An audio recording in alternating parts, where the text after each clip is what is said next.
Okay, so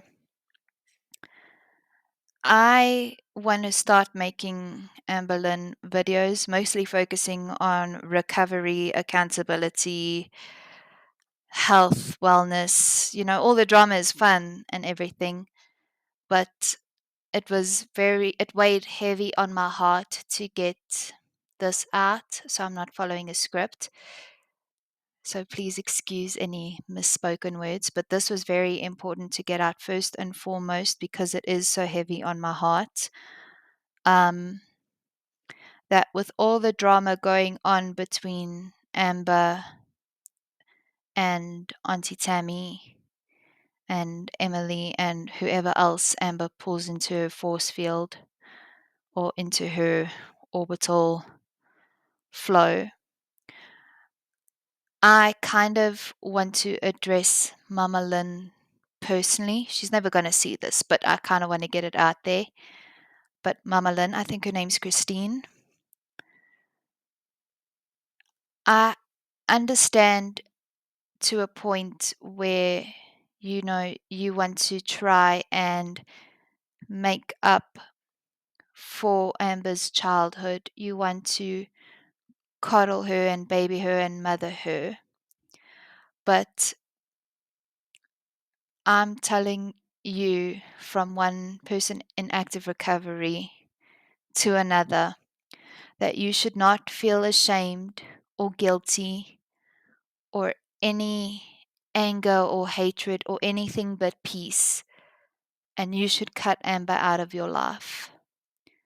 Until Amberlynn decides to build herself from the ground up like you have with your own recovery and your own mental health and getting a job and getting in a stable relationship and everything, all the hard work that you, Christine, have put into yourself to get where you are now. You've done that work. You've built yourself up. You are trying to get yourself on the right track, trying to make yourself sober. And if you keep engaging with Amber, that is such a big risk to your sobriety and all the hard work that you have accomplished. And I feel like someone needs to tell you that. And if you keep letting Amber manipulate you, treat you the way she does, talk to you the way she does, and puppet you the way that she does, all of the hard work that you have done for yourself will come crumbling down. And in the end, she will demonize you, she will talk badly about you. You will be the villain to Amberlynn, no matter what you do and say.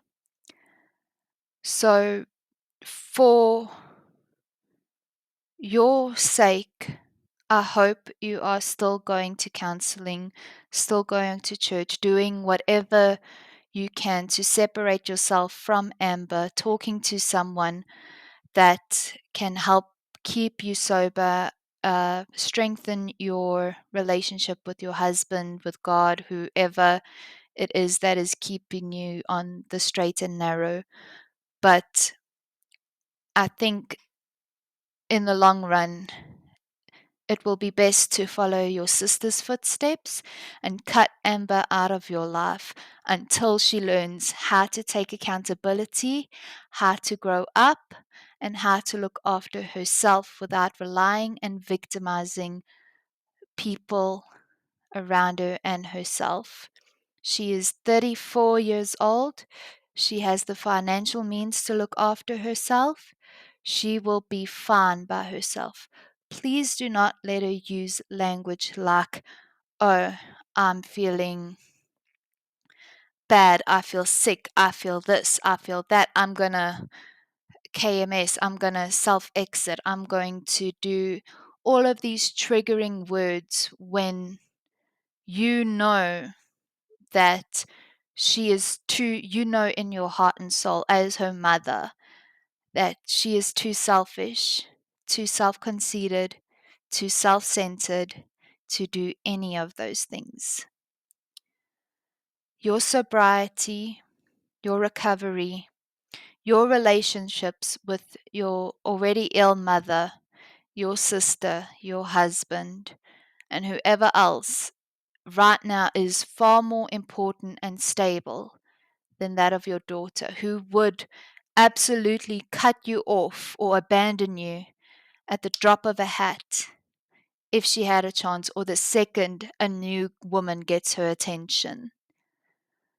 Your sobriety, recovery is getting lost in all of this drama, and it is such an important factor to you and your life.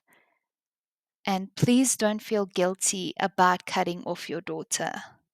Please do not feel bad or hated or mean that you want to try and build a relationship that Amberlynn is clearly not ready to forgive you for or to discuss with you as an adult. She is only going to use the past against you, and that is not going to benefit you in any way. I believe you are strong in your own sobriety and recovery, but from what we have seen of reaction channels, from what we do know of Amberlynn, she has a way of pushing buttons and even making people form or inherit new anxieties, diseases, sicknesses, illnesses, and you have come too far to let that happen to you. And I know you want to do what's best for your daughter. Of course, it's your daughter. But please don't feel bad for cutting her off. Don't feel bad for cutting her out of your life until she is grown up enough to realize I am not the victim. I can be a victor. I need to put on my, as my mom always says, put on my big girl underwear and do the bloody thing.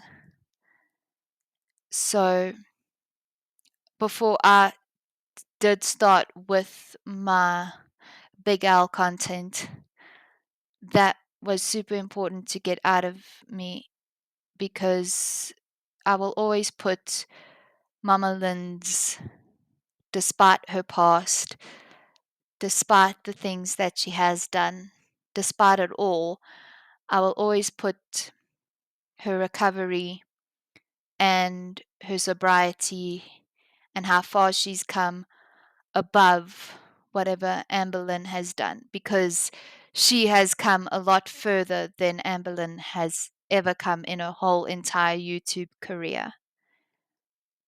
And I believe that is worth protecting, and I believe that is worth continuing.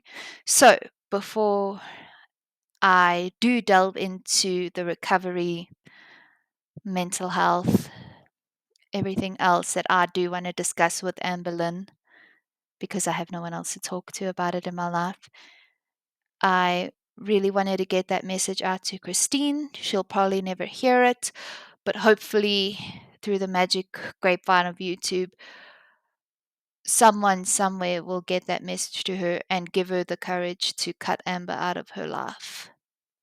Be it her husband, be it her mother, be it Aunt Tammie, be it any of the reaction channels. And I hope she has the spiritual strength and well-being to be okay with that decision. And Amberlynn must just suffer the consequences of her own actions.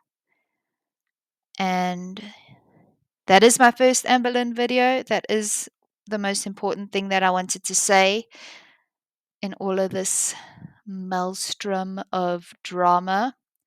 Something that is getting kind of painted over and lost, but it is important, and I want it to kind of be highlighted because it is an important factor in Mamalynn's life. And that's all for now. Bit of a somber introduction to my channel, but anyway, good fellow out. Bye.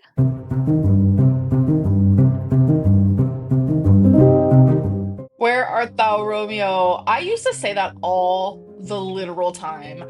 And it seems like it's asking, like, where is Romeo? But it's asking, like, why is Romeo Romeo? Because, like, in Romeo and Juliet, it's like Juliet's in love with Romeo, and she's just like, why is Romeo Romeo? Because they're supposed to be like enemies or whatever. This falls out better than I could devise. If we shadows have offended, think but this and all is mended. I'll take the cheeseburger meal. Would you like to make it an extra large meal? Uh, For me, it was an overall a census. Is that even a word?